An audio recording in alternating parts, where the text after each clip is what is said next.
We're waiting to hand over the baton, maybe next year. Never mind. Naomi, thank you for being the vice chair. My pleasure. Thank you. I'm honored. Well, we're delighted to have you.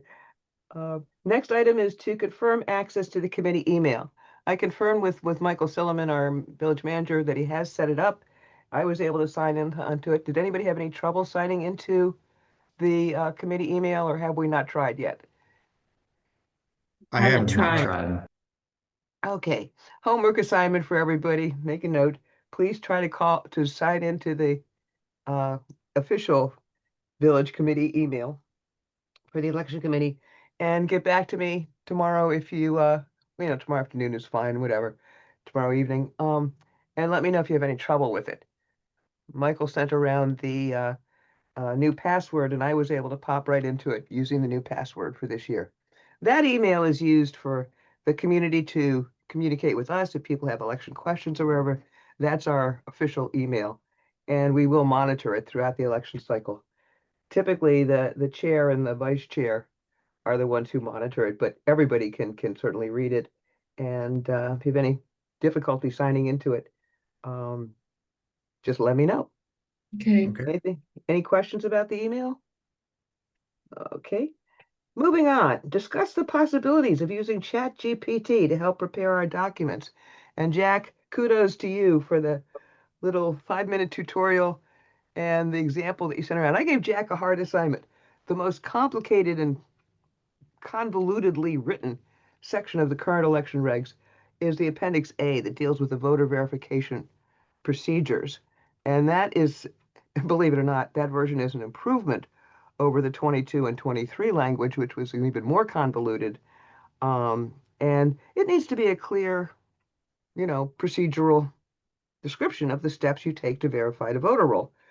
And verifying a voter roll, of course, when you're doing a universal mail vote election, is absolutely critical for election integrity.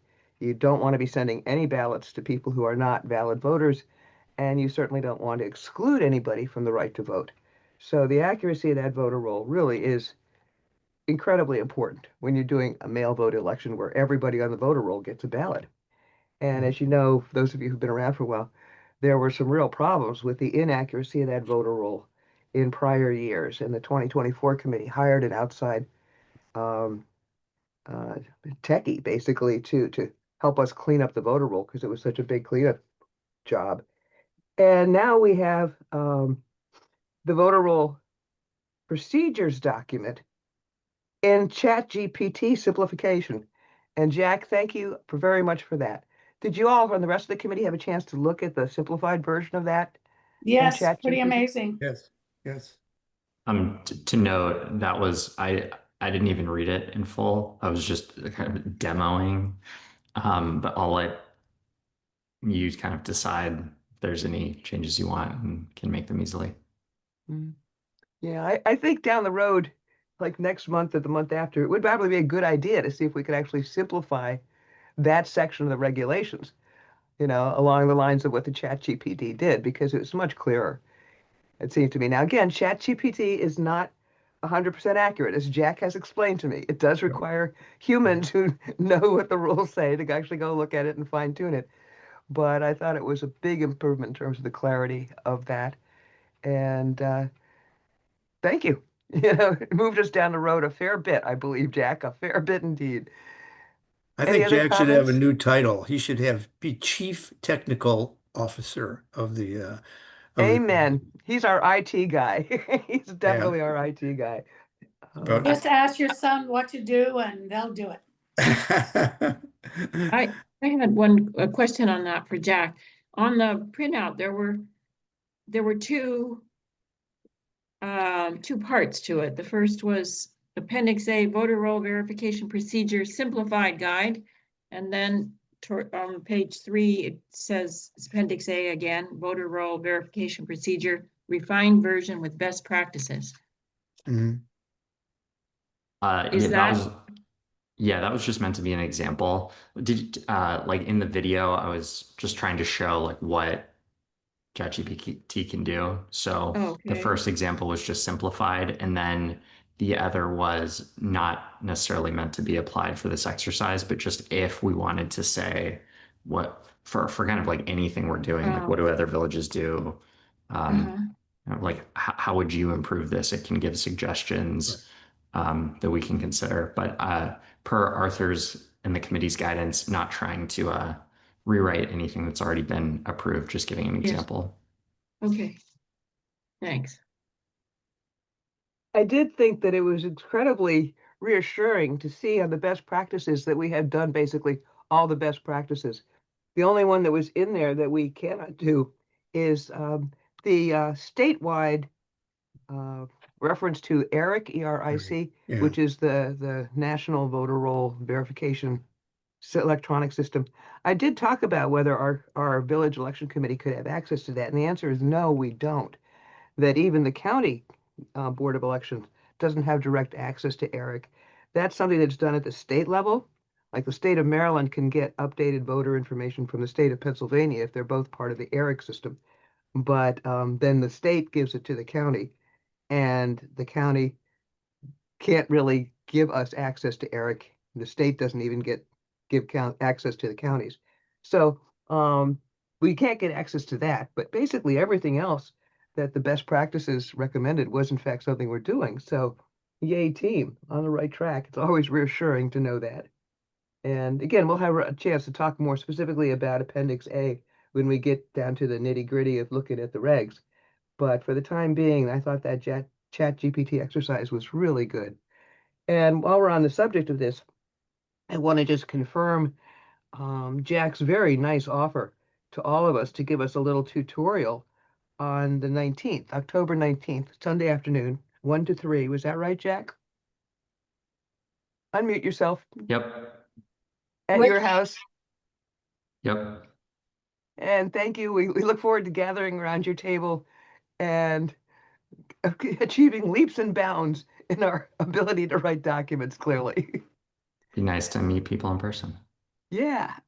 Thank you for having us over and for doing I have that. to say I'm going to be out of town that weekend, but I will join you in spirit. Perfect. And if we have any questions, Nomi, we know who to send you to. Yes, next door. Short walk. Exactly. Alexa, your hands up. When is that tutorial? Where is it? It's I going to didn't be Sunday afternoon, the 19th I'm of Alexa, October, a voice assistant without hands. But I'm here to help if you need anything. 1 to 3. I'm going to mute you myself. Alexa's intruding. Not at all. I'm here whenever you need. I didn't hear that. Sunday afternoon, when? 1 to 3 on October 19th. October 19th. Thank you. Yeah, and the idea was using the technical operations manual that that we wanted to create as a kind of case study, so we can just take any materials that we want to load in and just use that as our working example. Thank you. Okay, thank you. Yes, very efficient. So everybody's good for the 19th, except for Nomi, who'll be out of town. And again, thank you, Jack.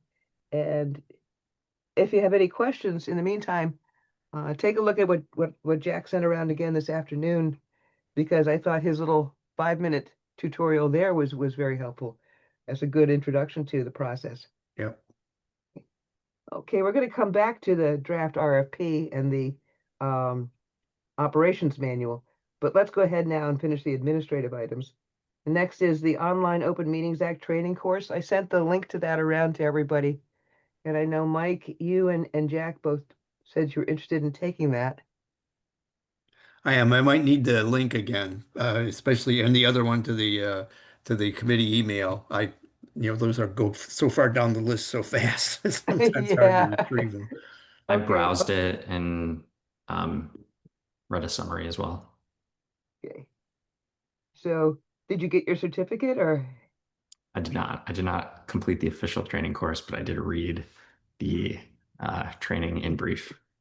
I think that's probably. I think I took the first 2 quizzes and felt that reading an online summary would be sufficient.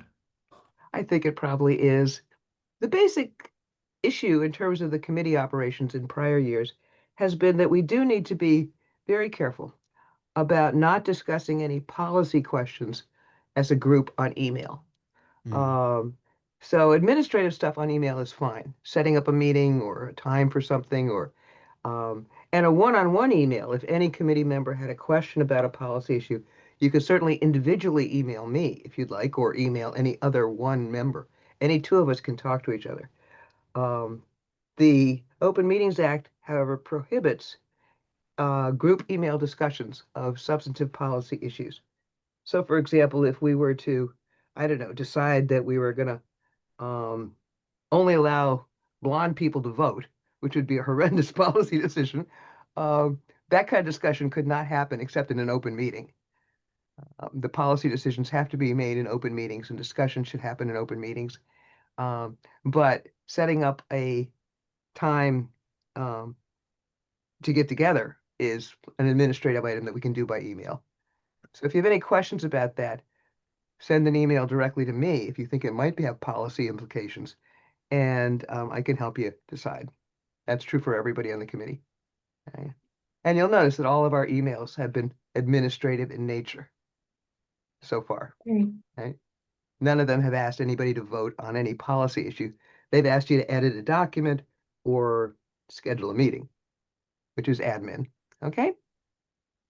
So Marty, could you resend the two links just to everybody, just so that in case anybody wants to refresh or will has do. lost it in the pile of, multiple messages that have come? Will do. Absolutely right, Okay. Elizabeth. The All link right. to the Open Meetings Act training course. And Elizabeth and I have taken the Open Meetings Act training and got our certificates. And I don't know, Nomi, did you take that class last year? Nomi, You're muted. unmute yourself. Yeah, you can all keep yourselves unmuted. Well, I'm worried about who shall not be named, Yes. We will raises call her, our esteemed raising her liaison, voice. Miss Spencer, Miss Spencer. Yeah. Ms. A. Hmm. Yes, I think I did actually, yes. The legal requirement is that at least one of us do that. But as Arthur recommended last time, at our last meeting, it's good for everybody to be familiar with the rules. And again, the one that really applies to us most directly is the business about not having email discussions about policy substance. Okay, any other thing on open meetings? I will send around the link to the Open Meetings training course and also the link to sign up on our committee email. And reviewing the committee's main duties and work schedules, I think you all have that from our first meeting. Any questions about our main duties? Or our schedule? No. No questions? Okay, moving right along. We have no residents present tonight, so we'll go ahead to the action items. And the first one is to finalize the draft RFP and the other components for us to report to the council meeting, which is next Thursday, a week from tomorrow. And looking over the draft RFP, I think, y'all feel free to disagree with me here, but I think that we can in fact do the operations manual in-house and simplify this draft RFP to be exactly like the one that the council approved in 2024, to just hire a contractor to help us with the voter roll verification, which is a big time-consuming chunk of work. So if you want to pull up that part of your packet in front of you, let me see if I can find it here. I think that everything that was in red that I added, basically, other than updating the dates, can go out. And we would just stick with a contractor using the same language that worked so well back in 2024, got us a really good contractor named Julian, who did a great job cleaning up a very messy voter roll back then. Voter roll is in much better shape now, so it should not be as big a job. But there are always a lot of move in and move outs during the course of a year. So it's still a fair amount of work. So I would like to ask you guys, do you think that we in fact can go with an RFP that is just on the voter roll verification job? What do you all think? I agree, and I think we should get a quote or some kind of an hourly rate. Mhm. Last time around in 2024, the hourly rate was $70 an hour. Yeah. Which is reasonable. 50 to 75 is the range that I would normally expect for this kind of work. Elizabeth, Mike, what do you think? I, You know, I agree with that. I was just gonna say, I'm in agreement with just limiting it to the first part, the first task, and taking out it's basically the second to the last paragraph there. The contractor will also work with the election committee to complete the technical operations manual. That's the chunk you're suggesting goes out. But Right. the last paragraph also has an estimation of time based on both projects. So you'd want to revise the estimate of the number of hours, I guess, there, correct? Down to Cor- just, Yeah, I'd take it down probably to 80. yeah, okay, fine. Okay. And Mike, One did you agree with that? Did I hear you agree with that? Yes. Okay. One question I had was, I think the bulk of the technical operations manual would be easy for us to do. I'm sure there's like a fair amount of work. I don't know if it's a few hours of kind of reviewing and cleaning up whatever we put together. So I think the question is there somebody on the committee that would want to do that, or would we want to add a small allocation of time for just like finalizing, verifying that what we did was accurate? I think that we should do that in-house with the committee because we Cool. have the expertise and you have the chat GPT technology that can help us do it efficiently. And one of the things you and I talked about, Jack, is how some of this stuff is just sort of in our heads. And you explained to me that if you and I sat down together and, for example, talked about what is the procedure that I used last year to do the postal tracking data analysis, right? I mean, that's not written down anywhere, but you told me that if I just describe it to you, you could take that audio and turn that into a document with ChatGPT, Correct. Yep. which is great. So if you and I are willing to do that part of it, and you said you would, so I'll hold you to I that. stand by that. Thank you, sir, for confirming that commitment. And then I think what we do is we get a rough draft together, or as best a draft as we can, of the operations pieces that are not currently specified anywhere. And we give it to the rest of the committee, and they look at it and see anything that's not clear, or did we leave something out, and that we have a really nice committee project through that two-step process. Sound good?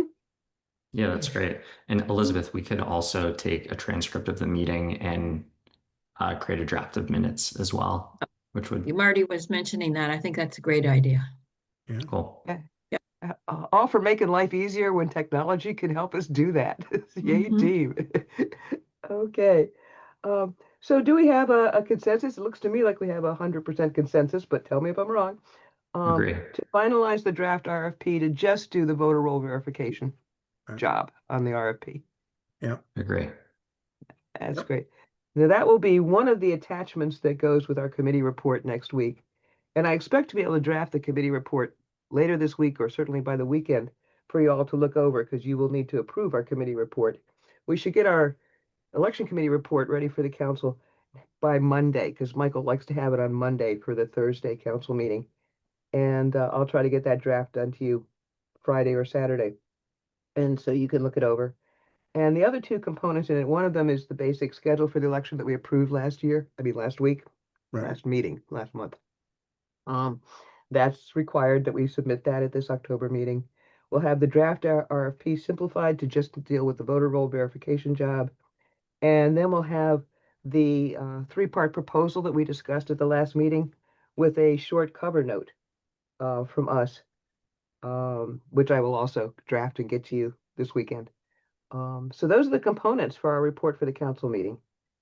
And I think that's What was a the good third one? The the draft three- RFP, the three-part proposal with a cover letter or something explaining what the current status of it is. Is that correct? And you're gonna, that's correct.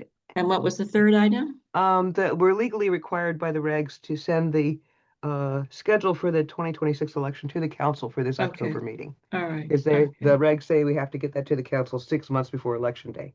Yeah. So that Okay. means the October meeting. So those are the three attachments to what will be a very brief committee report.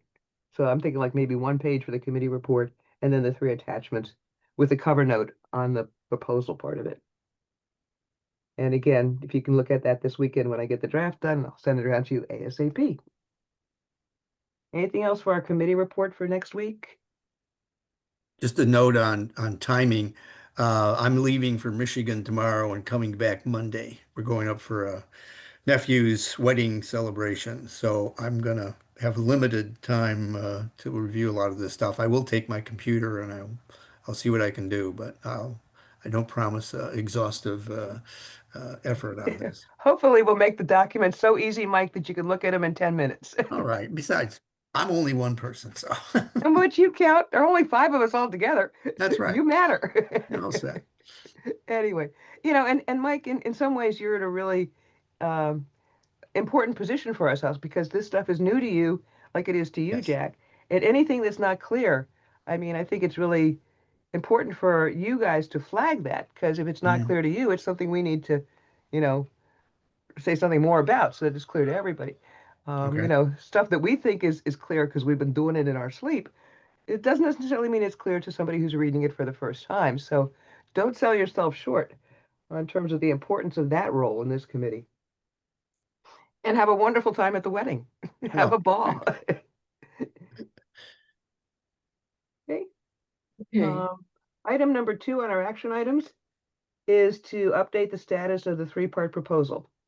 And Arthur, of course, we had a good discussion at our first meeting, but Arthur already took a nice running start at making that a sort of a friendly 1-pager.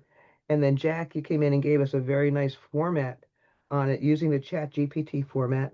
And right. Arthur, if you want to unmute yourself here, thank you again for your efforts to do that. I think that this committee, basically, I know this committee at our last meeting said that we support that 3-part proposal.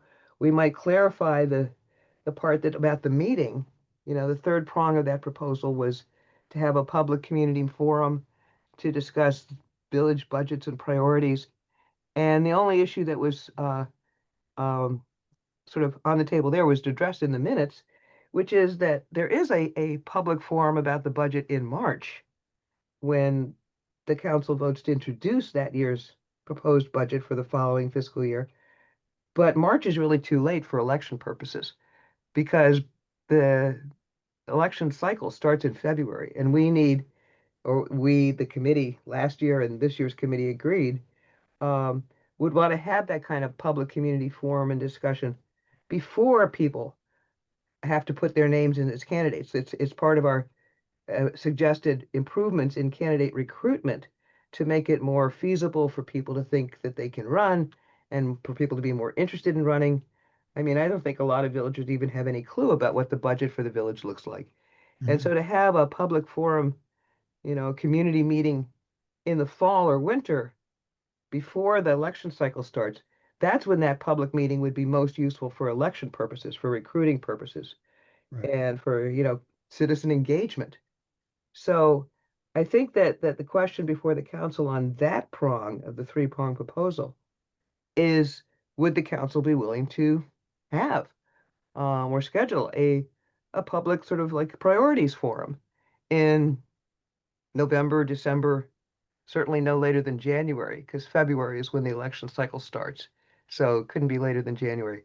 And Arthur and Alexa, I'm Yeah. asking you as our council members if you'd like to chime in Yeah, on that idea. the proposals are on the agenda for the meeting next week.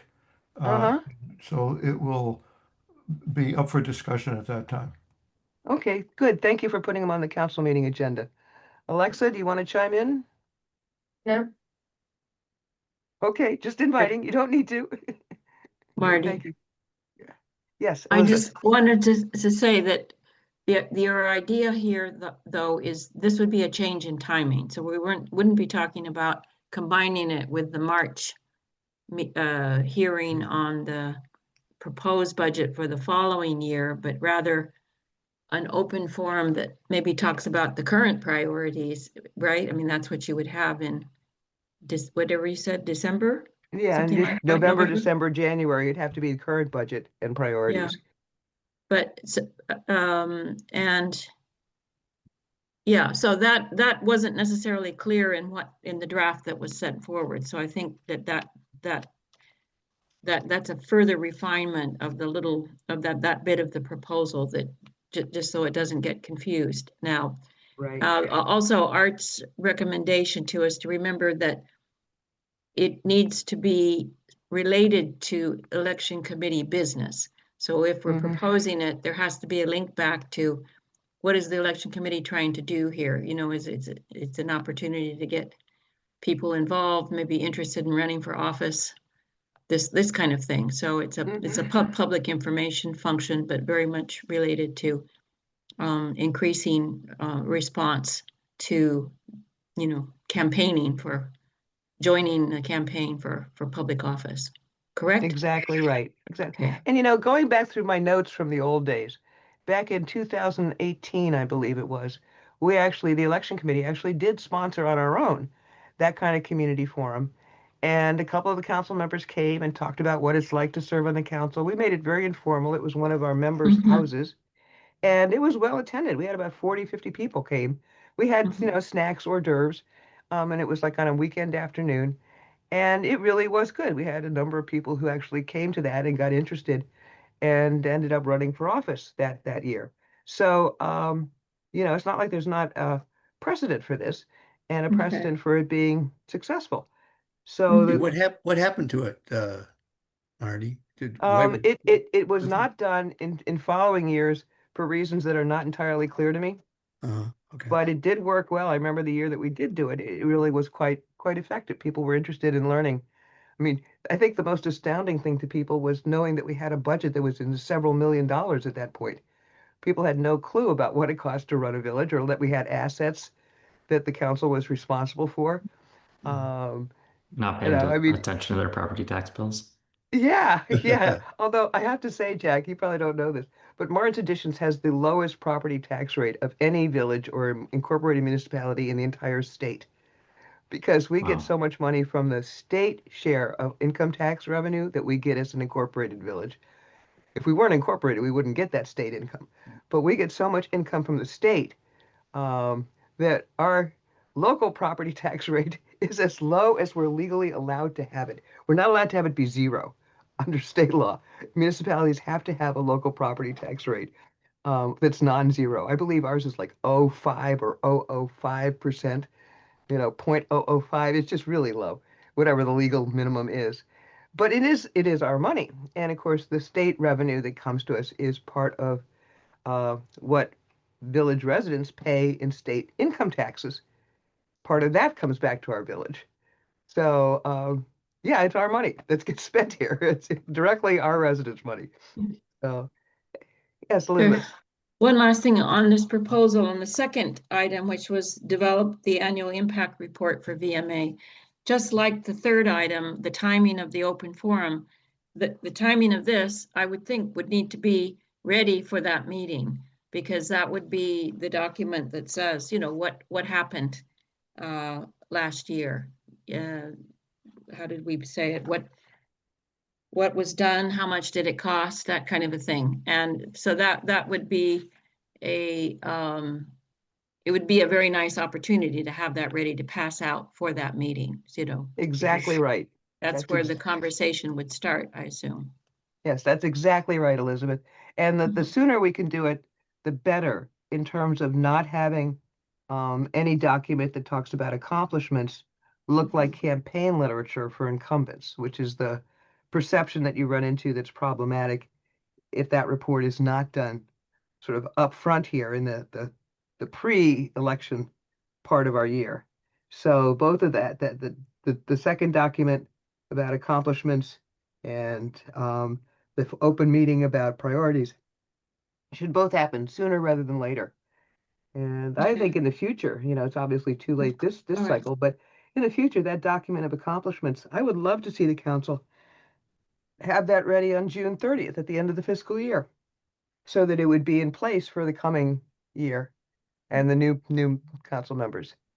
you know? So each county. I guess my question is, how do you propose to transmit it back? I mean, it was already submitted once to the council, but this is the formal submission by the new committee. So this is the one that counts, but will we be drafting a cover letter that just makes those further clarifications or something without I- changing the proposal itself? Whatever you think best. I mean, if we should change the wording in the proposal, I think that that certainly is doable. We definitely need a cover note, but I wouldn't mind, you know, if you wanted to sort of take a Well, look at some of the wording on that proposal and just to clarify it. Because we are Yeah. resubmitting it, as you Okay. say, this year on our behalf. Then I think it would be one additional sentence for each of them that suggests the timing of that, Okay. specifically that it, would be, we were just saying at the end of this year, right? Right. Okay, You know, we Right. could do one in the meantime for this year, but that this year's council should, for June 30th, do a sort of sum up one-page or brochure, you know, for future timing. So I'll take a look at that and circulate that to everybody. I think it's a good point that we can okay. actually modify the proposal a little bit, just to be clearer on it. Any other comments about that? Nope. Everybody agree on the sort of next steps? Yep, by me. Okay, Jack, you good? Yep. Naomi?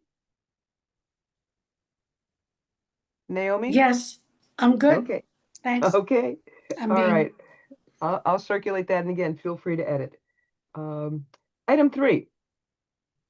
The election regulations is the basis for the 26th election. As you heard Arthur say at the beginning, they would like to keep them unchanged. And we also know that last year's election committee gave us 8 specific recommendations and to the June 25 election committee report.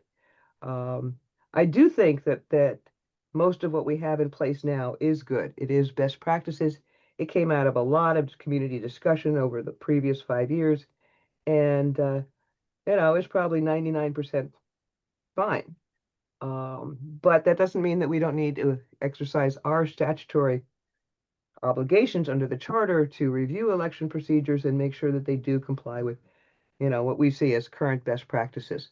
Nothing's ever locked in stone. Marty, although I a certainly- quick interjection. The charter says nothing like that. The charter says that the election committee manages the election. Correct. Uh, I take that to mean that we need to look at any management issues that concern us or that could concern the voters. So yes, I take your correction there. It does say we will manage it, but management has responsibilities. So in terms of this, I think the best way to proceed tonight is to look at those 8 specific recommendations. So if people would go to the packet, perhaps, and pull up that final June 25 election report. Section 2 is the committee recommendations. All right, and I think we should just sort of walk through, but not necessarily in order. I'm going to suggest we do the easiest one first. Everybody got it up on your screen? All right, it's the 8 recommendations, Section 2 of the June 2025 Election Committee Report. Okay, Okay. everybody got it? Yeah, All right. The one that we've already done is, let me find it here. Number 7, hire a part-time temporary contractor to assist the committee. And we agreed tonight to just do with one component of the work this year, the voter roll verification project. All right, so check that one off. I consider that one done Mhm. for purposes of recommendations. Any comments on that? Nope. Okay, number 4 is an easy one. yep. Number 4 is to correct a glitch that we discovered last year. The glitch, for those of you who weren't on the committee last year, was that we came to the vote counting date, which was May 21st, and found out that a small number, it's like 5, I think, 5 election packets had not been delivered by the post office to the voters. They had been returned to sender, to the contractor, Electric, up at their office in New Jersey, without our knowledge. And we had put out a number of notices to all the voters in the village saying, if you didn't get your election packet, get in touch. And some people did get in touch and we were able to give them replacement ballots, but this handful of people never got their ballots and never got in touch to say that they hadn't arrived. And the committee was quite concerned because we need to know that everybody got their ballot. I mean, right to vote is pretty important. And so the simple fix there that we came up with last year's committee or suggested for us to introduce this year is number 4 here, to put the return address on the ballot packets to be us, so that it comes to the election committee here at the village office, rather than going to New Jersey where we don't even know it got returned. Right. So any discussion on that one? Yeah, Marty, again, I have a discussion. The regulations don't say anything about this. You can do this entirely as an internal procedure of how you operate. That's great to know, Arthur. And Alexa, I actually assume read the procedures from last year looking for that. It is an It's not in internal it. committee. yeah, it's silent on that. Yeah. Right. So So you can just do that. okay, so we can vote tonight to do that. We as a committee, if you're all ready to take that kind of vote. Do you want to go ahead and do that to vote to? Yeah. We need a vote, sure. Here, let me just say that in section 10.3 is where they talk about mailing out the ballot packets and the final received by date or completed and what the contractor does when they mail out the ballots. It'd be real easy to just say that the return address, should be, Should be the committee. yeah. So it Right. doesn't get forgotten. It goes with that number 10.3, but if we do it what Art's suggesting, then somebody has to remember that and put it somewhere else, so it's another Right. reference, that's all. Elizabeth, that's a really good point. If you put it in the regs, it's there in writing for next year's committee and the committee thereafter to know to do this, so that they Yeah. don't have the same glitch that happened last Yeah. year. So I And that's would a- recommend, Megan, that it's we a- actually put it in as it's a one-line change. Again, it's totally minor, but it's something that is easily done and Yeah, agree. okay. So the motion on the floor, I can make the motion, is to amend the section that Elizabeth just noted to say that the return address on the ballot package shall be the election committee at the VMA office address. Is there a second? Second. All in favor, please say aye. I, Aye. Any opposed?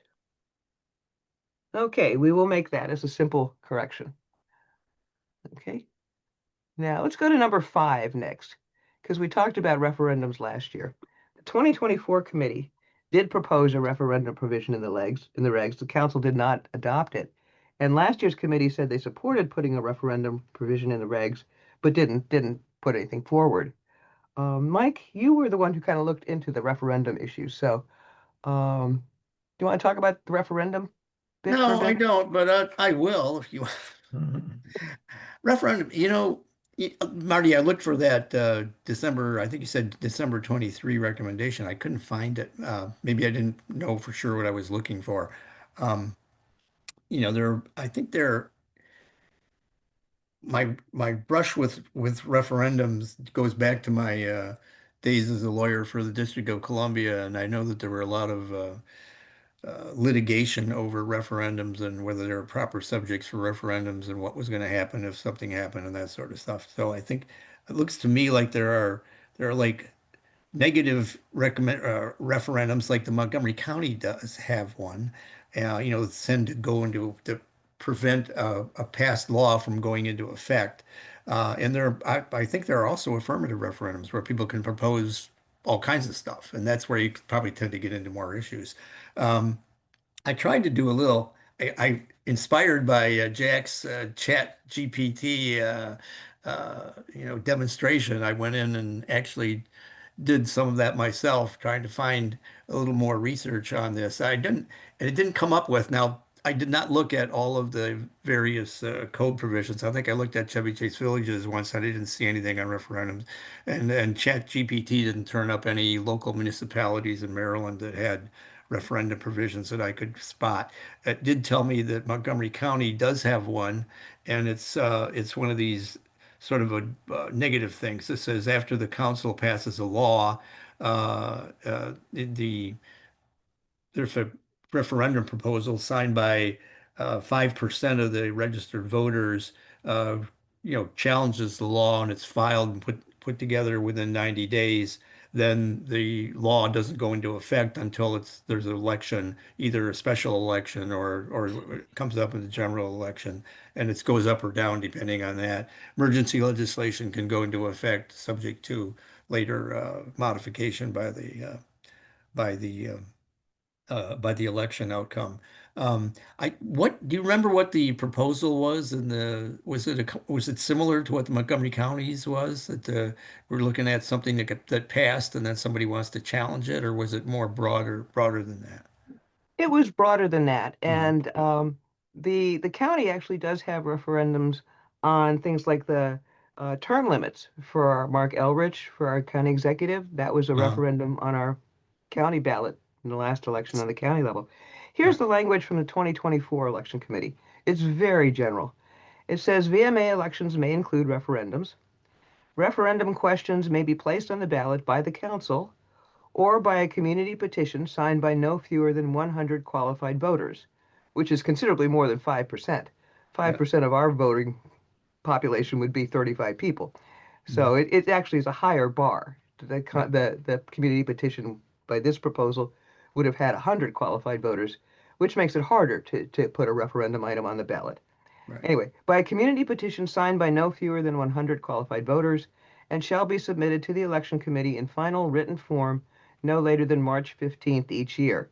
March 15th is because that's when we have to put the ballot format together Okay. by the end of March.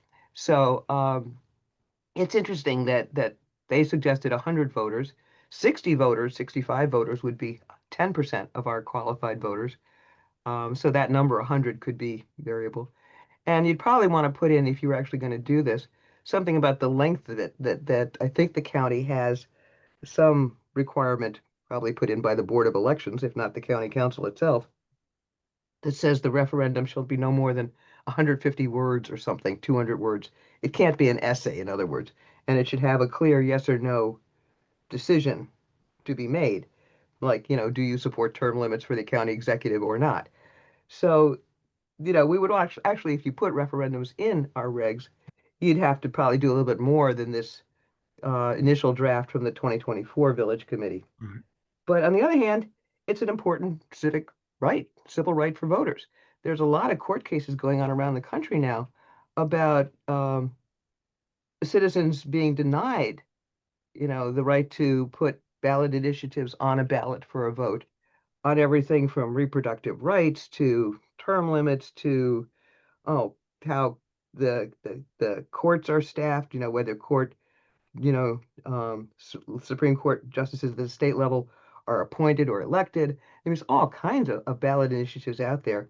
And there's a lot of lawyers out there arguing that it's a really important civil right for voters to be able to do what you call affirmative referendum, that we want Right. to be able to elect our Supreme Court justice, for example, rather than have the governor appoint them. And so there's lots of stuff out there about direct democracy is what some of the legal cases argue, that a citizen initiative, a referendum is direct democracy where the citizens are voting themselves on some public procedure. Mhm. So it's an interesting issue. I know that Rockville had referendum items in its most recent election. Bowie did in the last election.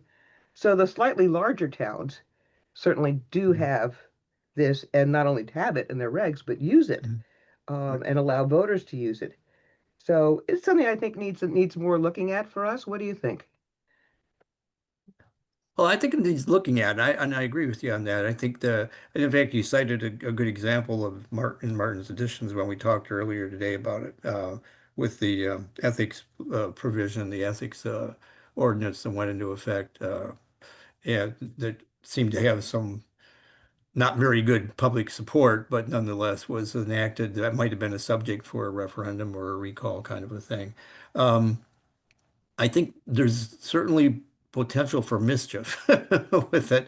You don't have to get too many legal fights going to run the council legal bills up really quickly and very, very fast. But it may be worth looking to to try to either put something together that might seem, to pass muster that wouldn't raise too many issues. I wonder if there's a way to, you mentioned before that there was one, I think it was the ethics thing. There was a solicitation of resident views on this kind of a thing. Is this a good idea, a bad idea, and that sort of thing.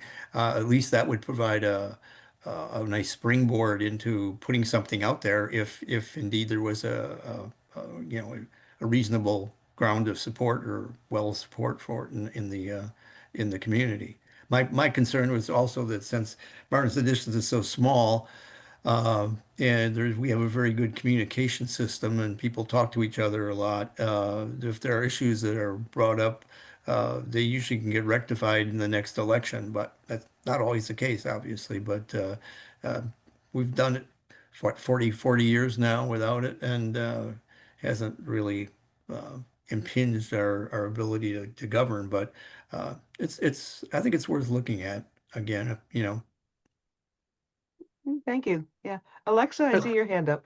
Thank you. Yes, I'm trying to look at this as practically as possible, and I'm thinking about it in terms of, as Mike says, we're a small community.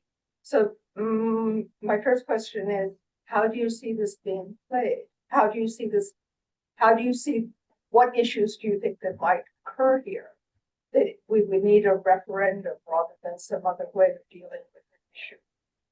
Well, one that has come up in community conversations, nothing on any large scale, but just neighborhoods, is that there are a number of neighbors who have raised a possibility of restricting pesticide use on front lawns, on the grounds that the science is pretty clear that pesticides, many of the pesticides used, I guess they're herbicides when you use them on grass, are in fact harmful to kids and dogs. And so some neighbors have asked me, and I'm sure asked others over the years, how come we don't prohibit that? And I've said, because we sort of are, kind of a easygoing community, and we don't tell people what to do with their yards. And that the, pesticide companies have to put up those little markers saying that they've sprayed this lawn with something toxic. And they're supposed to, under the county regs, use less toxic pesticides, but who knows? And so, anyway, that's the kind of issue that I could see being a referendum. I don't know that the council would want to have a regulation of that on a public safety basis. Some places do regulate pesticide use because it is considered a public safety hazard or a public health hazard. Most places don't, as far as I could tell, and Martin's Edition certainly hasn't. It's not the kind of thing that I would fall on my sword for. I mean, I don't use pesticides, but I don't tell my neighbors what to do. So, but that's the kind of thing that could be, people ask me for an example, what would you have a referendum on? Well, if there was an organized group in the village that wanted to have a pesticide, prohibition, they could do a petition on it. I suspect from my conversations with people over the years, most people would probably say, let it be, and vote no, and would not adopt that kind of a regulation. So I suspect our village would, but I don't know how the village would vote on such a referendum item. I mean, who knows?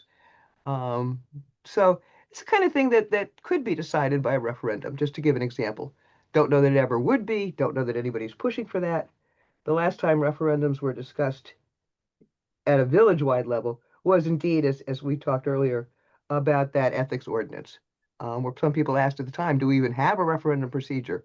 Because it wasn't clear to the people who were involved in that discussion, which was like, a lot of folks about the ethics ordinance. It wasn't clear that we even could possibly do a referendum on such an issue.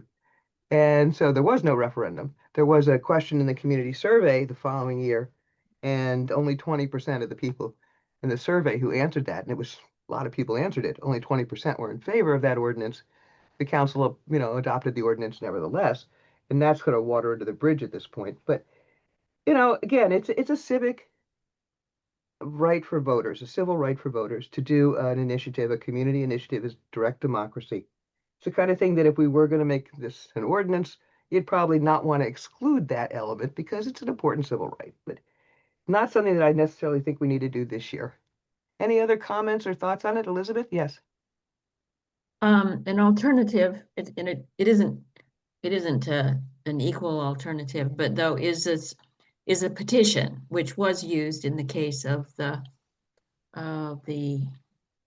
ethics committee, where someone circulates a petition and gets several, quite a good number of people to sign on to it, and then that's presented to the council for their, so I mean, that isn't a vote on by the community, but it's at least getting an issue in front of the council. So that's, I mean, that's another way to do it, as you're saying, in a small community like ours, where something needs to be aired and discussed, and at least that gets it into an open, hopefully an open forum, and then you can go to meetings and debate it there.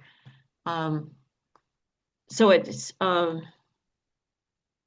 mean, that's just a thought, as the petition itself is somewhat of a way to deal with these issues as they bubble up, I would think, and Yeah. getting, yeah, okay. Or even without a petition, assume like if you didn't want pesticides on your lawn, you could show up to a council meeting, request that that's taken up by the council, or rally friends to show up to the council meeting.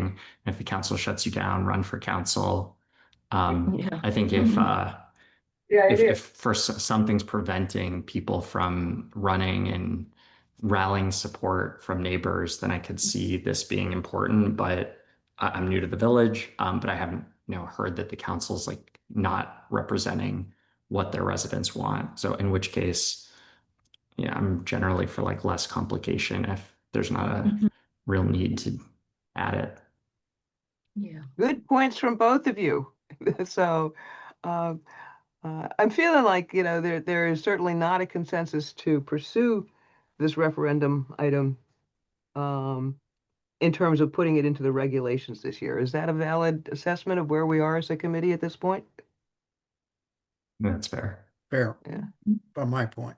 Yeah, I think tabling it for now is a good idea, although I have to say that an ordinance invites a village-wide, kind of a village meeting, not just bringing it to the council for discussion. It invites the whole village to weigh in like a forum does for elections. And it's a totally different thing than attending a council meeting, which more often than not is in the evenings when people are kind of busy. So I like the idea of having an open village discussion that might lead to may or may not lead to an ordinance, but we have other avenues to engage the community. So for now, I would table it. Okay. Anyone opposed to that? Speak up now. All right, I'm recording that as a consensus decision to table the referendum item. Okay, let's go to the other items on our list here. Let's go back up to the top. All right, hang Just on. FYI, I'm going to need to go off camera at 8:50, but I'll still be on audio. Okay, thank you. All right. Number 1, update the regs to clarify independent elections for the charter. And it notes that we have a strong set of institutional controls on the committees. We have public scrutiny, council oversight, accountability. And the independence issue has come up every year since 2020. And I think the sticking point for me, and possibly for others, is having the village staff, village manager specifically, 2 village managers now, in succession, involved in instructing the contractor, the mailboat contractor, who operates a large part of the election procedures, and having the village staff who reports to the incumbent candidates involved in instructing the contractor about issuing ballots, it strikes me as just a structural conflict of interest, and that it really is not okay within the institutional structure of an independent election. And I think we have that very clear letter from the folks who were involved in founding the municipality back in 85. And Mike, you were one of the signers of that and one of the founders of the village back in 85, helping to write the original regs and charter and all that stuff. And it says specified. I mean, your letter about independent elections was very clear that the committee should be instructing the contractor about election operations. That wasn't something that the village staff should be involved in. And I think it's pretty easy to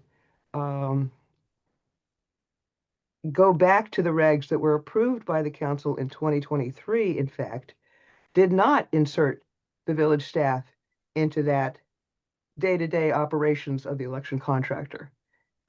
That's the part. And Elizabeth, I think you marked, what, 8 different places where the 9, council in actually. 2024 Yeah, in- where inserted? it's it's in 3 different sections of, let's see, section 6, 8, and 10, and there are 9 references that all have this phrase: the committee shall instruct the village manager to direct the contractor to blah, Right. blah, blah.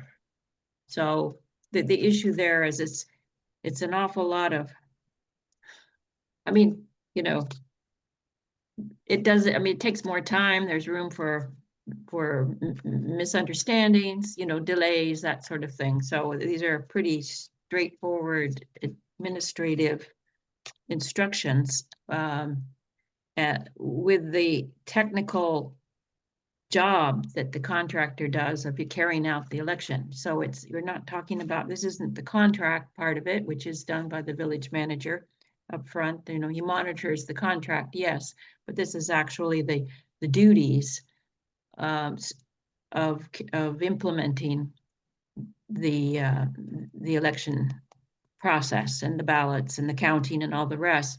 So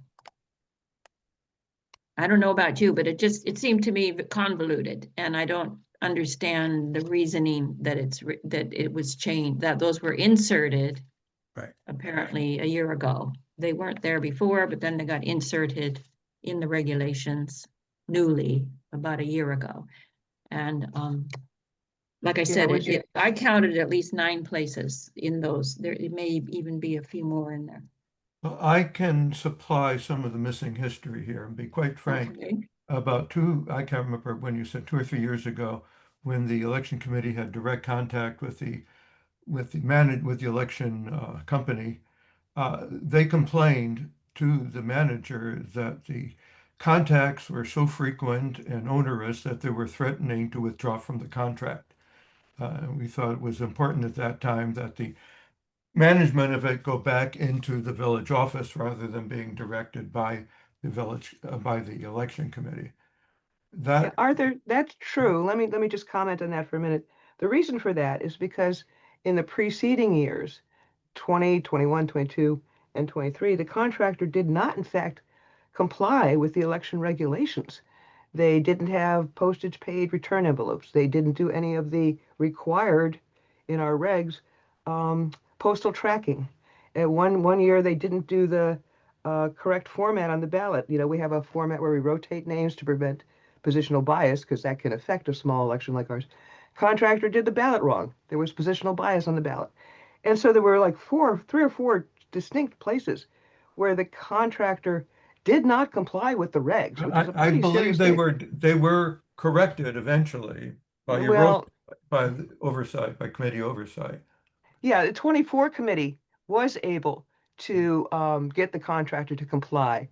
But the reason there was a fair amount of back and forth between the 2024 committee and the contractor, Electech, was precisely to correct all these errors, like just setting up the postal tracking system, which hadn't been done at all in 2023. Well, we made sure that they not only had a system, but that they applied it correctly. And Michael was very helpful. Michael Silliman was very helpful with us in getting that set up, because the regs require it. And the contractor can't just blow off the village regulations. And the same was true with the positional bias on the ballots. We were able to correct that. They rotated the names correctly to prevent provisional. So the 2024 committee, and then last year's committee too, had the contractor comply with the regs. But the reason the contractor complained to Michael Silliman was because we had a lot of cleanup to do, and Michael has agreed with that is the correct assessment. We would not have to do the same thing with the contractor this year and coming years, because now they've got it right, and now we've got a committee that is knowledgeable overseeing it. The problem with the 2-step process last year was that there were a lot of delays. For example, when we, the committee had a verified voter roll last year that was very clean, and we should be able to transmit that voter roll directly to the contractor. You don't want to have an employee of the incumbent candidates having access to a voter roll in the middle Well, of we that don't know, process. we don't know whether incumbents will be candidates. But besides, Structurally, that's beside the point. yeah, Let me just say that the council is firm in its view that the manager manages contracts. And we may be able to find out, come up with a more efficient way of doing the communications, but that I think you're pushing a dead horse here, or flogging a dead horse, whatever it is with dead horse. well, again, So it's a, I want to say something. Arthur, Yeah, I go ahead. totally understand your perspective, but quite frankly, you're voting in your own self-interest. There's been plenty of opportunities, plenty of records, plenty of history where incumbents run for elections. And if they're indeed in charge of the manager who reports to the council, they're the bosses of the manager. There's an obvious conflict of interest there. That's the bottom line. Let me address that because this has been said quite frequently. I'd remind you that the election committee itself is a creature of the council. Members are appointed by the council, and there is the capability of de-appointing.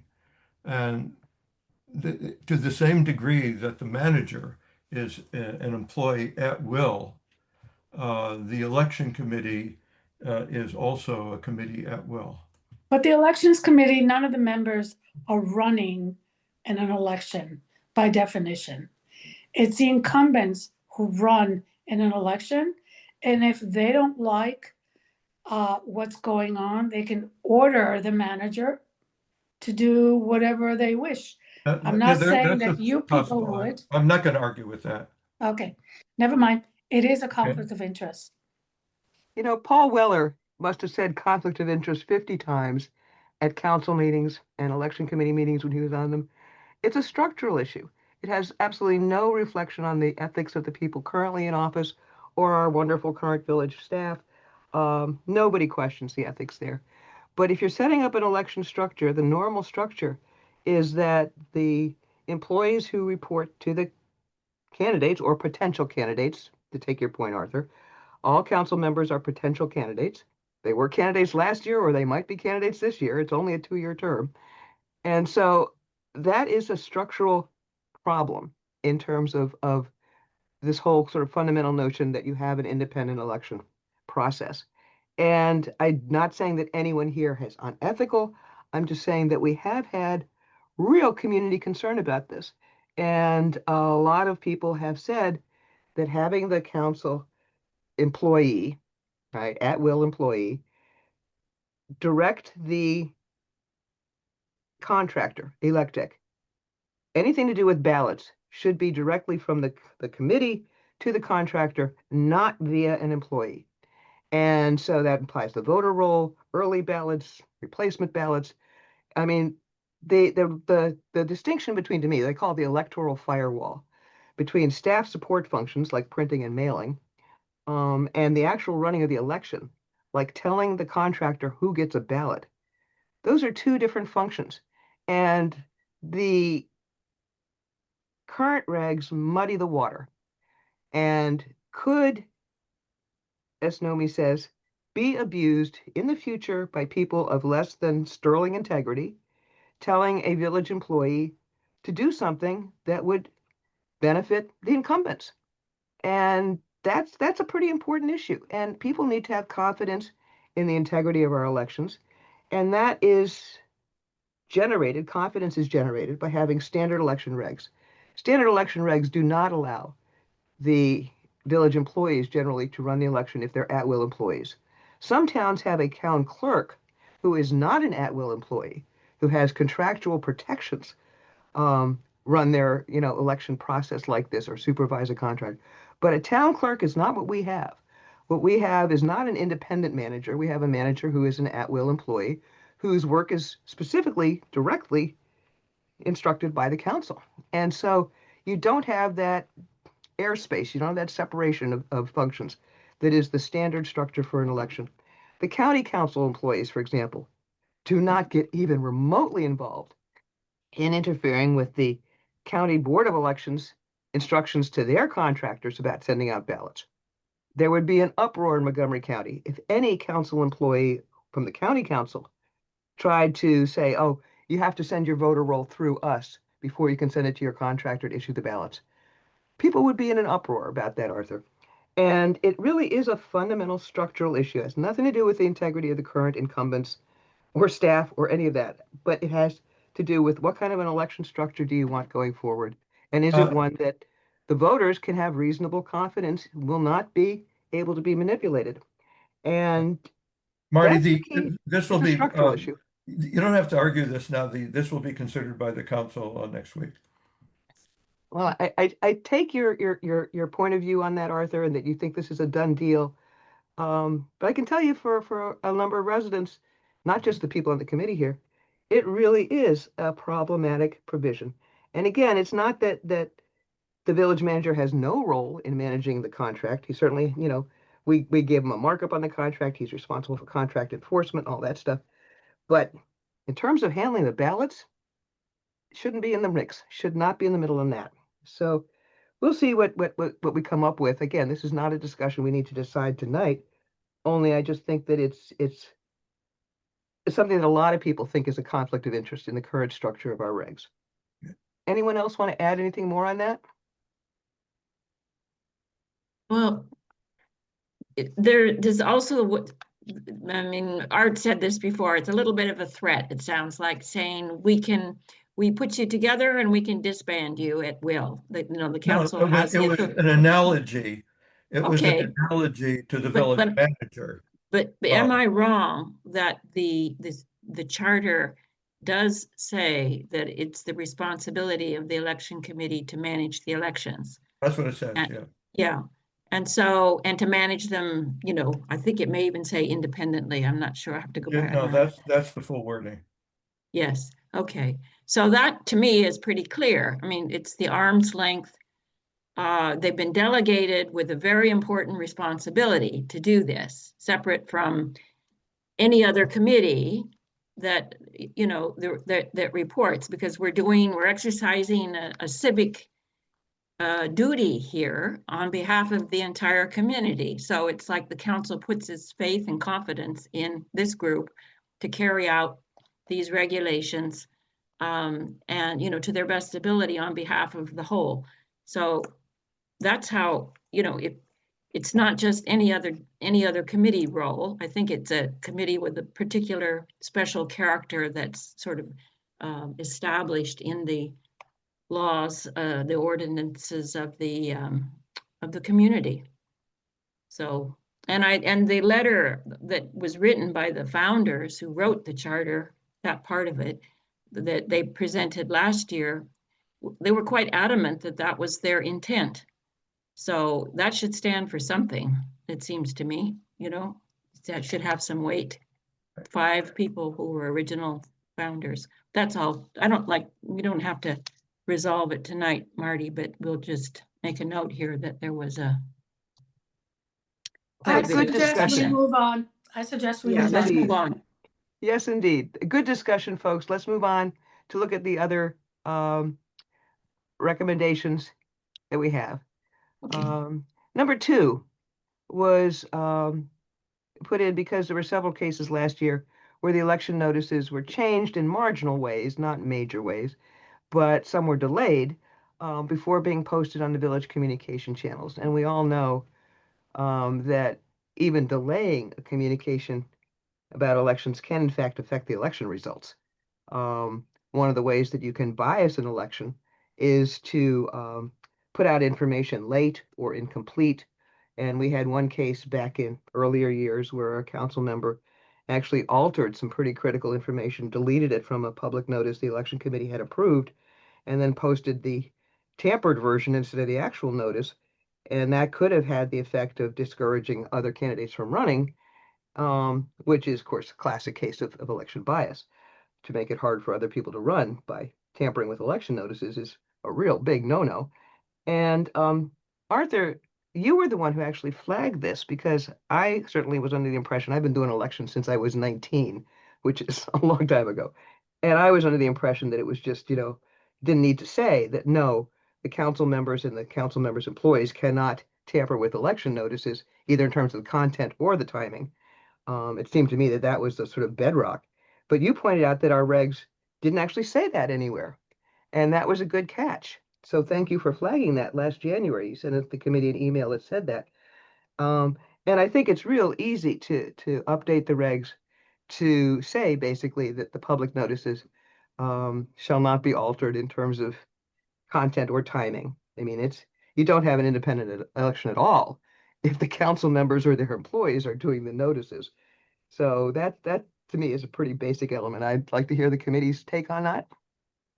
Easy Marty. to fix in the regs. Yes. I have a comment on that.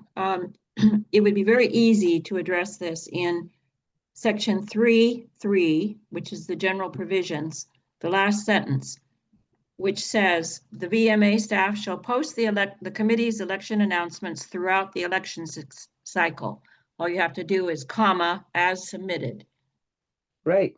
Easy fix, and makes it clear that in fact, no, the council and staff Yeah. cannot monkey around with the notices either in Yeah, terms of yeah, and content. it avoids using words like tampering, which. Exactly. We don't want to be Right, negative. okay, so as submitted, it seems to me that does it. You've already got the sentence there in 3.3, general provisions, and that would Does be that an address easy. delays? Yeah. As submitted in terms of both content and timing. Okay. Would cover it.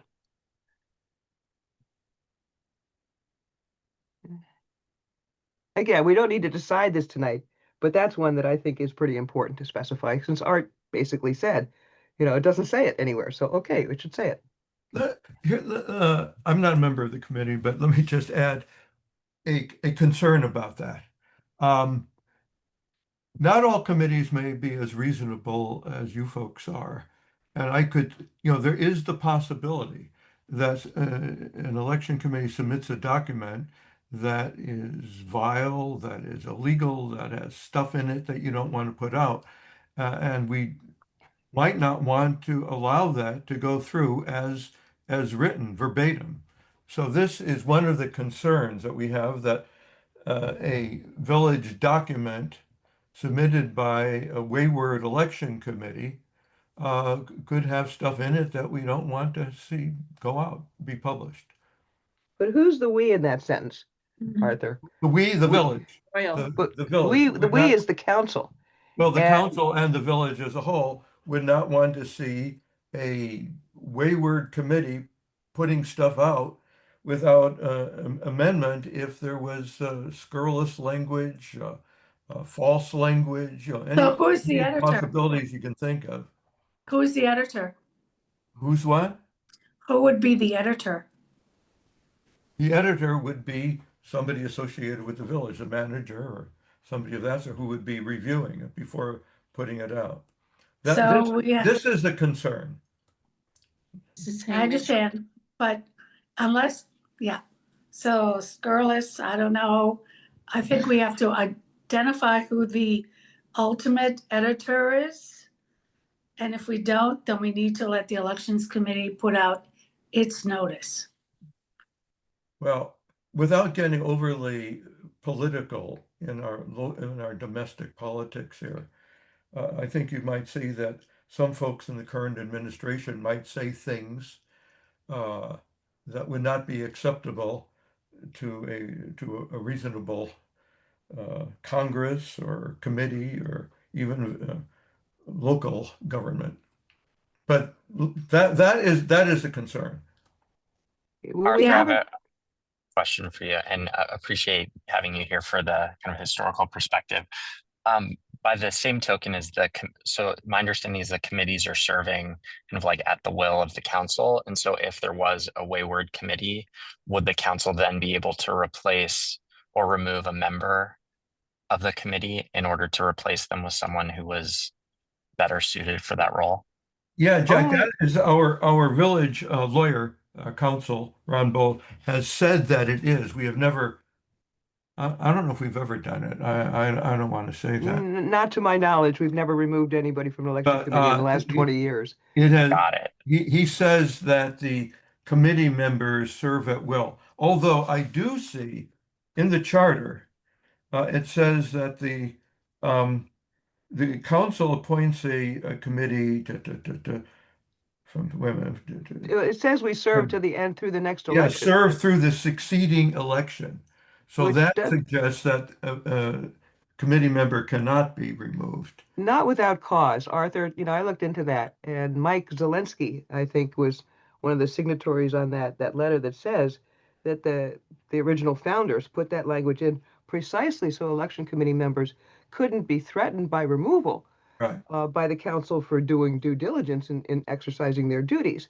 So they might put out an announcement that a council member didn't like, but that's in the due diligence of their duties.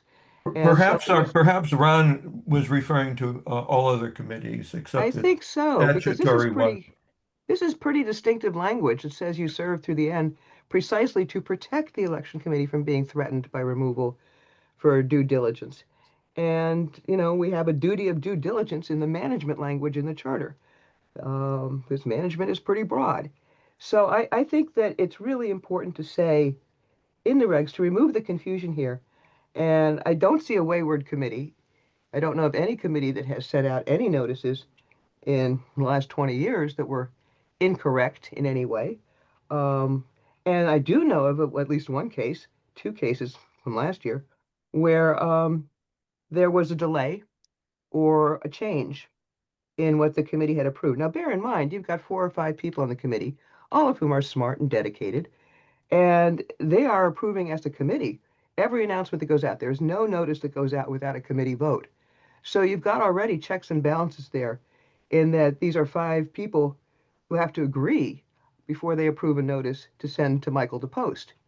And that's true, the newsletter articles as well as the official election notices. So you've got a lot of controls there. And I can send you, I'll probably send everybody a sort of notes on what the controls are to prevent a wayward committee. Because I think that risk is way overblown. For one thing, when you've got 5 people that have to agree on a notice, they're not going to do anything stupid, one hopes. You'd have to have 5 stupid people, which I think is extremely unlikely in this community.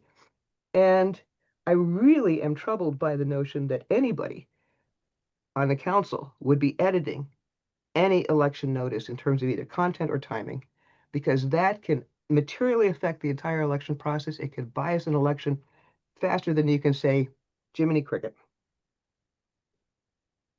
Other comments on this? I think we have, tell me if I'm wrong, a committee consensus to go ahead and make the change that Elizabeth suggested, which was very simple. That one line, section 3.3, that the staff shall post the election announcements as submitted by with the timing and content submitted by the committee, something like that. Anyone disagree with that as the wording? Nope. Okay. And there are good reasons why the council, for the sake of the village, should support that, because otherwise it really does undermine confidence in the independence of our elections. Anything else on that one? Okay, we have a rough consensus on that, I think. Any opposed? Okay, let's move on. All right, the next recommendation. Hang on, I'm pulling it up.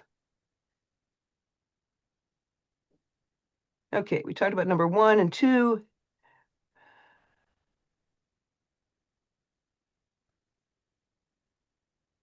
Okay.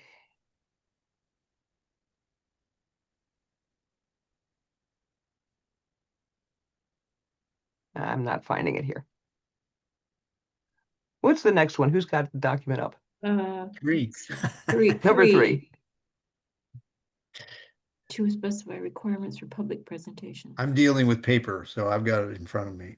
Okay.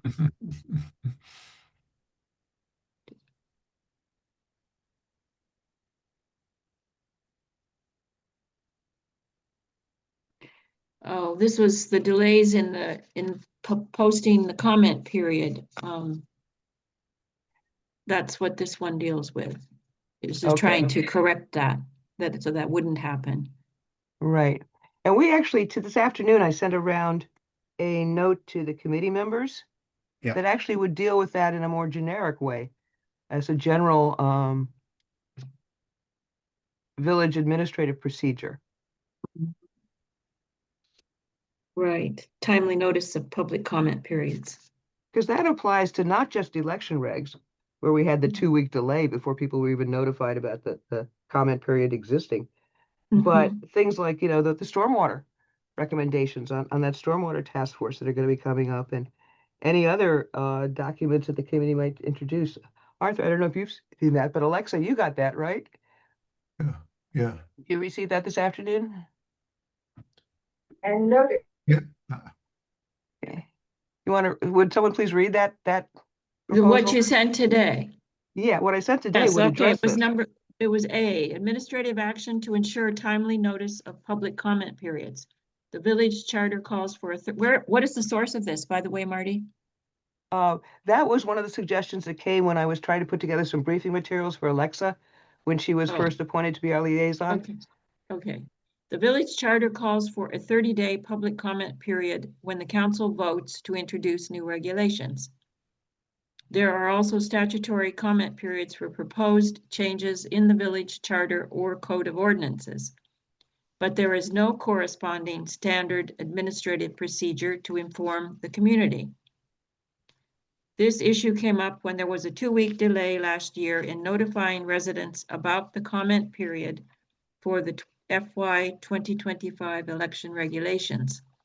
If you were not one of the handful of people at the December 24 council meeting, how could you even know that the clock was ticking on that 30-day comment period? The VMA does not post highlights of its council meetings the next day like the town of Chevy Chase does. The council minutes don't come out until the following month, and the few residents who might take the time to listen to the meeting recording on the village website could easily miss the one-sentence verbal announcement at the meeting. There's a straightforward way to remedy this problem. Establish a regular administrative procedure. Whenever a public comment period begins, A, announce the comment period in the Friday wrap-up the day after the council meeting, with a short description and a link to the document that the council voted to introduce. And B, include the same public notice in the monthly VMA newsletter, which typically comes out about 2 weeks before the 30-day comment period ends. That would facilitate community input on budget resolutions, stormwater action proposals, updates of the building code, election rules, and any other regulatory proposals the council introduces. So, using existing mechanisms, use the weekly wrap-up, the Friday wrap-up, and the newsletter to announce the 30-day comment period, correct? Yep, that sounds right. Is this beyond our scope? Because we have now with the prior update that election committee notices will be posted as written and in a timely manner, right? Yeah. Mm-hmm. So does this then go beyond? Right, does that include this 30-day notice? Yes. Yeah, it would apply to the election committee too, but it would have a broader application. So again, the issue came up because there was this 2-week delay last year, which infringed on voters' ability to review the regs, the proposed regs. And so, it just in looking at it, it probably would infringe on constituents' ability to comment on other things too. So it's something that the council should consider more generally. But I think, Jack, we have probably covered it in our change to section 3.3 about posting things, on time, right? No delays. I think I agree with that. Yeah, so we don't really need to do anything more on this, other than perhaps present it to the council as something that they might want to do more broadly as just a good public process. Right. Art and Alexa, I don't know, what's your thought on this as a public process? You don't need to tell us tonight. For the election committee's purposes, we think we've solved the problem, but I'm just curious. I think that, talk a lot, and are talking a lot about or enhancing communication from council. I'm sorry, Alexa, I'm losing you. Can you speak up a little bit more? Yeah. That enhances open communication with the public. So it sounds reasonable to me. One of the things the committee could do tonight is simply note that we have resolved the problem from the election committee purposes and ask both Alexa and Arthur, since we have two committee members here, to consider this and take this forward to the rest of the council without any further action by the election committee. Right. That sound reasonable? Yeah, we will introduce it next week. Okay. Does seem to me like a practical way to handle the problem and prevent it from happening again on anything else. You know? Yeah. Okay. Number 4, we already dealt with. That was the easy one about changing the return address. And we've got the language there. We know where to insert it. The referendum provision we've tabled. Number 6 is the one that's problematic about inserting the village staff as the middleman in the process of supervising the election contractor's election work. It didn't actually work very well last year. I mean, Michael was certainly very willing, but we had to go back to him repeatedly. Talk about multiple calls, Arthur. We had to go back 4 or 5 times to get Michael to get the contractor to carry out really basic stuff, like to confirm receipt of the voter roll and make sure there was no problems with their voter roll handling of it. To make the corrections in the ballot packets took an entire week instead of one phone call. And the committee last year had given the contractor via Michael a markup of exactly what corrections need to be made, and the contractor kept not making them. And we had to go back through Michael again and again and again. It was a waste of time for the committee and stressful for everybody. Poor Michael had to call him 4 or 5 times on that to get that. And that's pretty basic. The ballot packets have to be right. To confirm the arrangements for the vote counting session, we never did get an email back from Electech via Michael to say, yes, we have confirmed your vote counting session. You're all set to go. Never did get a confirmation back. It was so frustrating and very labor intensive, very time consuming. Michael went back time and time again because he had to be the middleman on all of the stuff back and forth, back and forth. It was, just as an economist, I found it incredibly inefficient, stressful, and time consuming. And again, the key thing in terms of the structure of the election, the independence of the election, it seems to me, is having the instructions to the contractor about the ballots be done by the committee, not by anybody else.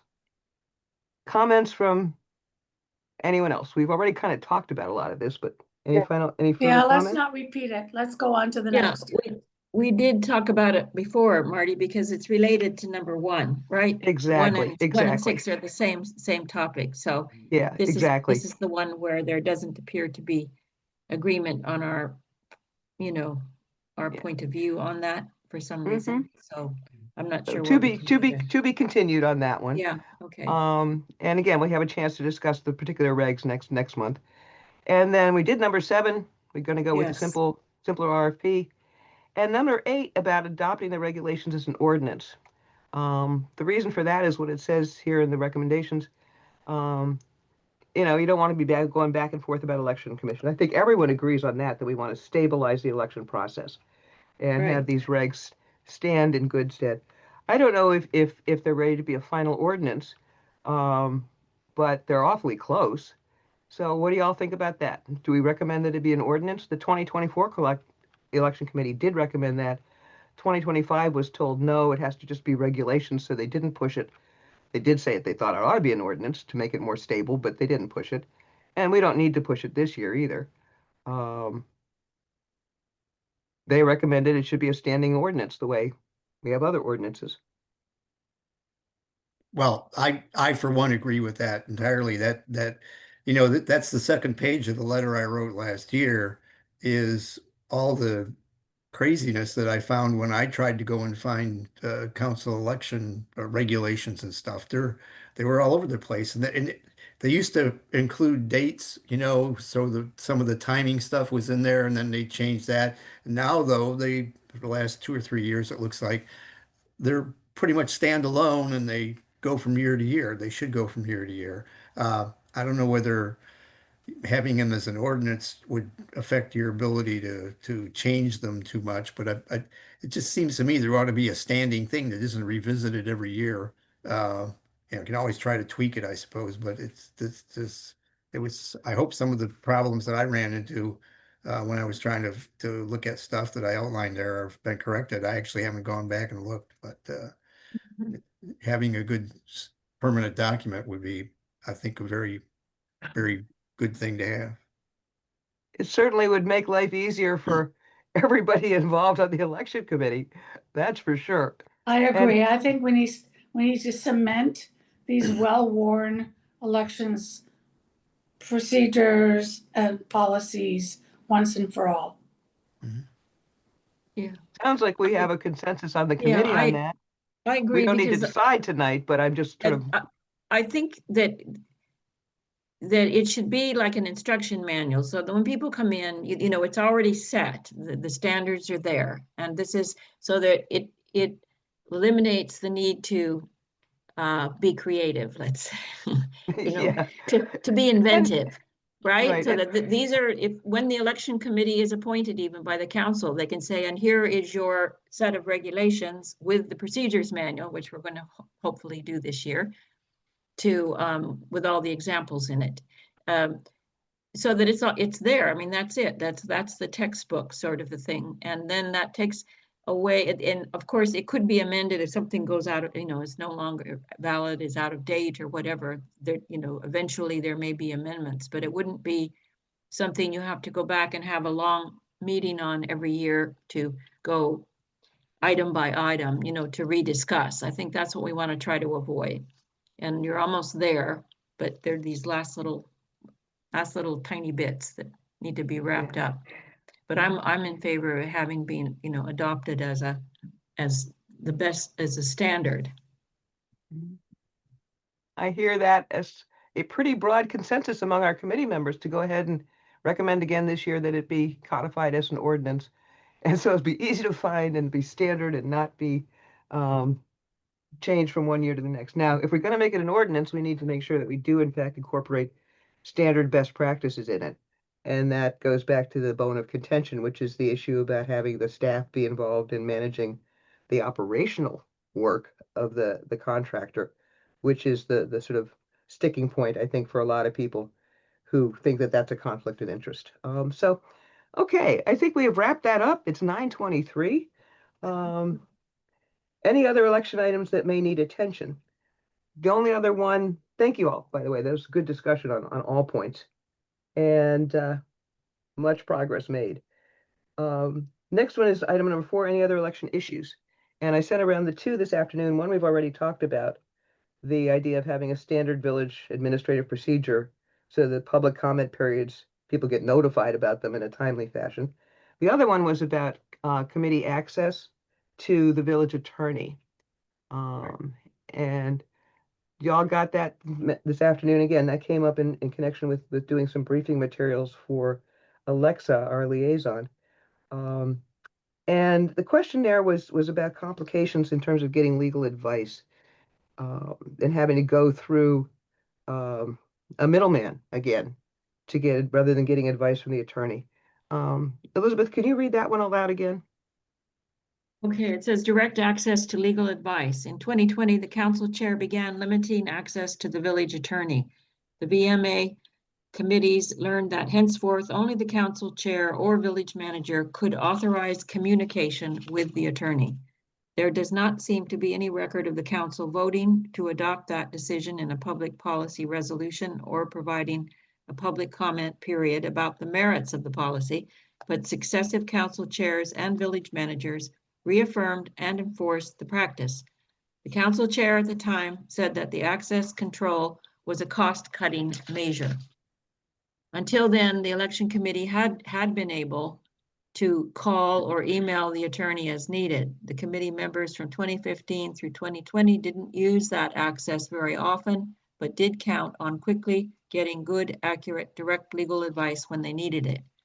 The access restriction meant that the 2024 and 2025 election committees had to ask legal questions via the council liaison and council chair instead of simply asking the attorney directly. There are several problems with that two-step process. A, it's circuitous and inefficient. B, it can produce odd or misleading legal answers if the intermediary does not fully convey the election question. C, it makes it difficult to have an ordinary, timely, practical discussion or follow-up for clarifications. And D, in some cases, the committee only received the attorney's reply secondhand in the form of a council member summary. Election questions can be complex. Despite all best intentions, there is possibility of an inadvertent distortion or an incomplete answer if the attorney's legal advice is filtered through the personal perceptions of council members before being sent to the committee. That can undermine the independence of the election and affect the quality of the election process. Direct access to legal advice is a basic good government protocol for officials who have statutory legal duties. Is that enough? Mhm. There was the precedent. The ethics committee requested and received permission to contact the attorney directly. That was in 2021-22. That precedent should apply equally to the election committee. It seems prudent for both of the statutory committees, that is the ethics committee and the election committee, to be able to email the village attorney when needed with a CC to the village manager for record keeping and cost management purposes. Thank you. Mike, Nomi, Jack, what's your take on that? Elizabeth, what's your take? I'm all for that, having listened to every single one word of that long text. It wasn't. Thank you. Yeah, yeah. Mike, what do you think? I agree with it. I mean, I appreciate Arthur's or their council's concerns about, cost control and stuff like that. Certainly it's something that could get out of hand if you run into the attorney every now and then. And, but if they know what's going on, if that's one of those questions, how do you control it if it gets out of hand? I don't know. But certainly the inefficiencies of trying to do it through somebody are pretty sad. Probably creates more work. You have to go back for clarification and instead of having a short discussion. Yeah, and again, that time concern is an issue for me because, I've said to all of you, you're probably tired of hearing me say that running in a local election is like running a railroad. You got all these stations you have to hit at certain times. There's not a lot of time, loose time in this process for us to have to go back through a convoluted process over and over again. And the issue of not getting a complete answer is really problematic because election rules can get very technical, and you need to know right away. And you need also an opportunity to ask the attorney to clarify if what you get is not entirely clear. I'll give you a quick example. It was one year when we were doing the vote counting by hand, back when we still did elections in person, and there was a question from one member of the committee. People had written in names for write-in names, but hadn't filled in the little circle next to the name. So did that count as a valid vote or not? We needed to call the attorney because there is an answer to it, which is that just the act of writing the name constitutes the vote, whether or not the little circle next to the line is filled in. That's what the regs say. But that was buried so deep in the election regs from the county and state level that we couldn't find the answer to that. And we needed to call the attorney that night in order to finalize the vote count for the next morning. It was one of those very close elections. And we had a handful of ballots where, the ballot was valid, but the little circle hadn't been filled in next to the name. Did the name count or not? Turns out the name did count. It was a valid ballot. But, it was interesting that, we just needed a quick, clear response from the attorney. It took him a while to find it, like a couple hours to find it, but he did find it. And we were able to certify the election the next morning. So it's the kind of thing where you do sometimes need to just get a clear, straight answer straight from the attorney himself. And that was the practice. That was the standard practice up until the spring of 2020. So I would like to see us do that as well. Alexa, I see a hand up. And can you anticipate at this point what kind of questions you might want to ask? I can't guess. I can't guess. At this point, we've answered a lot of them. Again, I don't think, I mean, I could tell you, I was on the committee from 2015 through 2020, and we did not abuse the access at all. I mean, we used it very sparingly, but we did need it when we needed it. Like, for example, with that vote counting night, to determine whether those ballots were valid or not. So I don't think it's going to be heavily used at this point. I think we've covered a lot of the basics, and we've got best practices on almost everything in here. So no, I don't anticipate overuse or misuse or any of that. I do think it makes sense for the elected council to manage the budget, and employers are expensive. But perhaps there's like a, budget or allocation that the committee is allowed to use, and then there's like an approval threshold once that's hit, or something of that sort. Mm-hmm. That's all. Yeah, that makes a lot of sense to me. The committee can, I don't know, use up to $1,000 of council of attorney time. I don't know, 2,000, whatever it should be. Doesn't get you very far. Well, our attorney actually isn't that expensive. He's not True, charging. he's not, yeah. Yeah, it's not like he's one of those $1,000 an hour attorneys. He's not. I charge more for my professional work than he charges for his election or his legal work. But yeah, I think adding it, a budget item on it, understanding that there may be a budget limit on that, I could live with that. Mike, other thoughts? Yeah, I tend to agree with it. You're gonna be knocking heads against the council door here, but I think this is reasonably written and justified, so it's worth advancing. Okay. So how does this go forward? What was your idea there, Marty, I mean, this goes into the minutes, obviously, under other election issues that may need attention, but were you proposing to send this to the council at the next meeting, or what? We could, in fact, put this language in our election committee report for the council meeting next week. We've got 3 attachments to that already: the election schedule, the 3-point proposal with a cover note, and then we could add this as a 4th item that the committee discussed this and we propose it for council action. It's a pretty simple procedural vote by the council. It would not require any change to the election regs per se, but it does affect our operating procedures, and I think would be very positive. I mean, again, I don't think we're going to abuse it. Marty, let me suggest to submit this as a separate item from the set of other recommendations you're sending in. This is something that's direct for this election, and it deserves prompt and direct attention. Okay.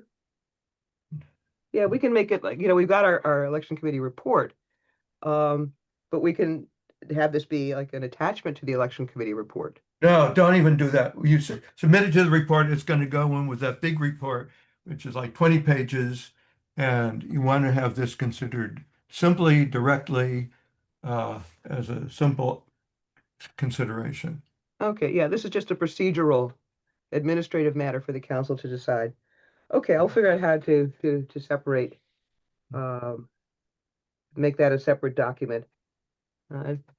Does everyone agree that we should go ahead and give it to the council sooner rather than later? I mean, there's no reason to wait on it if we want to do it. Sure. I agree. Yep. Yes. Okay, so it'll be a standalone separate recommendation from the committee. We can do that. That's not a problem. Okay, Arthur, thanks for the good suggestion. Always glad to do things in ways that will work better for the council. Is there any other issues that we need to discuss? Identical to Donald Trump. Who put the Donald Trump thing on it? With Naomi's husband in the background. If this committee had to deal with Donald Trump, we'd have to be here a lot more than another 5 minutes. So, All right, we're coming up on 9:35. I sort of have a 2-hour limit in my mind on these meetings, so 9:45 is my go to bed time. Anything else that we need to consider? Again, good discussion tonight, folks. Very thoughtful, and I appreciate the council members who are here as well. And We committee need to do assignments. assignments. Yeah. Committee assignments. Basically, we have Jack giving us the ChatGPT training on Sunday, the 19th from 1 to 3. And Jack, thank you for preparing for that. And I will get the committee report with the attachments and the separate item to you all in draft form by this weekend.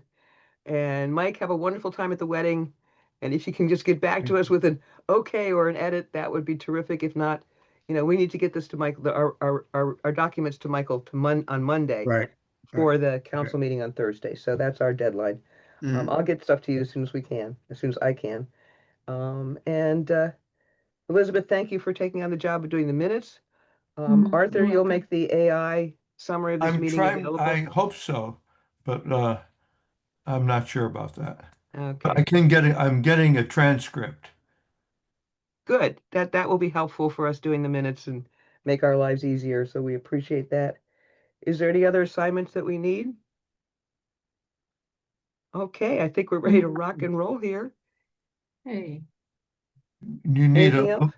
move to adjourn. move to adjourn. I Second. move to adjourn. Okay. Elizabeth moves to adjourn. Who seconds? I second. Okay, all in favor of adjourning, please say aye. Aye. Aye. Aye. We've wrapped it up in less than 2 hours. Thanks for another good, efficient meeting, guys. Okay.